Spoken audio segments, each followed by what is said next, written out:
Welcome guys. In this video I'll try to explore that does smoking cause depression or not. A study appears in the journal PLOS ONE. PLOS ONE.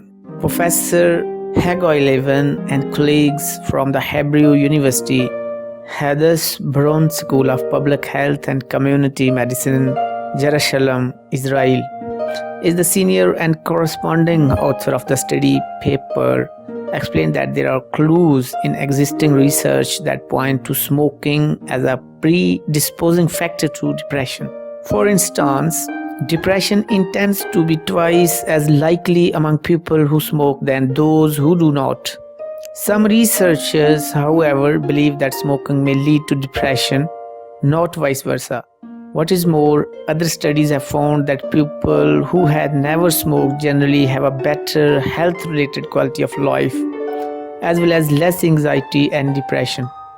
So to help shed some light on the matter, Professor Levine and team decided to study the association between healthy-related quality of life and smoking among students in Serbia.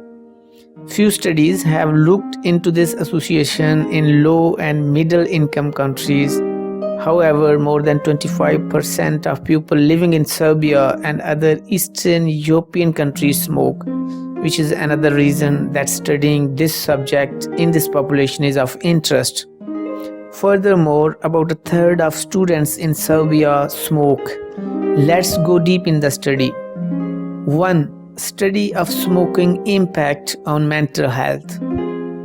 The new study included data from two cross-sectional studies that gathered information from two universities, the University of Belgrade and the University of Pristina. The former has around 90,000 students and the latter has around 8,000. Of this total, the researchers enrolled 2,138 students in their study. The students took part in regular health checkups between April and June 2009 at the University of Belgrade and between April and June 2015 at the University of Pristina.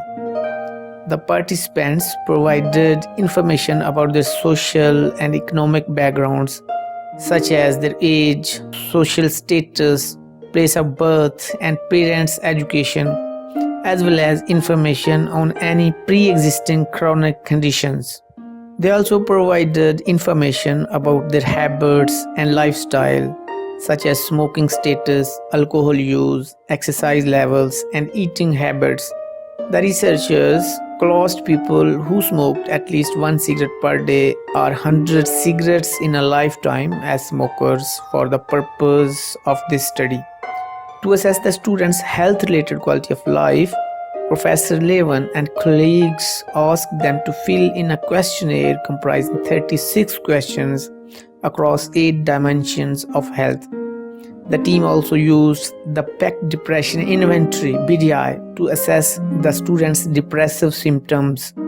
The BDI has 21 items, each with a score from 0 to 3. According to the BDI, a final score of 0 to 13 represents no or minimal depression, 4 to 19 ranks as mild depression, 20 to 28 represents moderate depression, 29 to 63 rank as a severe depression.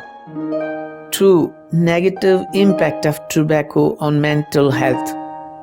Overall, the study found that having a higher PEC Depression Inventory score was associated with smoking. Furthermore, the students who smoked were 2 to 3 times more likely to have clinical depression than those who had never smoked. At the University of Pristina, 14% of those who smoked had depression, whereas only 4% of their non-smoking peers had the condition. Among those who smoked at the University of Belgrade, 19% had depression, compared with 11% of those who did not smoke. Those who smoked also consistently had more depressive symptoms and poorer mental health, as reflected in the vitality and social functioning parameters. These findings highlight the need for further research on the interaction between smoking, mental health, and quality of life.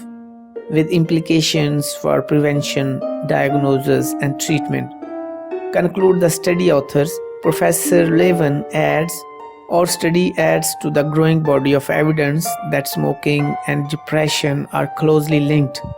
Tobacco does appear to have an adverse effect on our mental health. Professor Hagai Levine, he goes on to warn against the perils of smoking, and he encourages policymakers to help prevent these dangers. He urged universities to advocate for their students' health by creating smoke-free campuses that not only ban smoking on campus but tobacco advertising too. This is it, guys. I hope you like the video. Thanks.